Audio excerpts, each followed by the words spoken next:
अभ्यंग स्नानाचे महत्व आपण मागील व्हिडिओमध्ये पाहिले. अभ्यंग स्नान हे कोणत्या तेलाने करावे? तीळ तेलाने, खोबरेल तेलाने की शास्त्रोक्त आयुर्वेदिक तेलाने?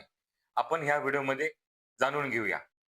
आयुर्वेद शास्त्राप्रमाणे औषधी सिद्ध तेल म्हणजे चंदन, बला, अश्वगंधा, लाक्षादी अशा वनस्पतीने सिद्ध तेलाने जर आपण अभ्यंग केले, तर आपल्या त्वचेला आणि सांध्यांना पोषण मिळू शकते आणि लुब्रिकेशन होऊन हाडांची घनता वाढण्यास आणि हाडांमध्ये कॅल्शियम निर्माण होऊन सांध्यांना पोषण निर्माण होऊ शकते.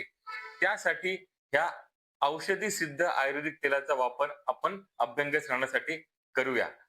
जर आपल्याला हे अभ्यंग तेल, औषधी सिद्ध अभ्यंग तेल अवेलेबल होत नसेल, तर आपल्या घरी असणारे खोबरेल तेलाचा आपण कोमट करून अंगाला लावून अभ्यंग स्नानासाठी वापर करू शकता. त्याच्याबरोबर आयुर्वेदामध्ये तीळ तेलाला हे श्रेष्ठ सांगितलेलं आहे. तर तीळ तेलाचा देखील आपण अभ्यंग स्नानासाठी वापर करू शकतो.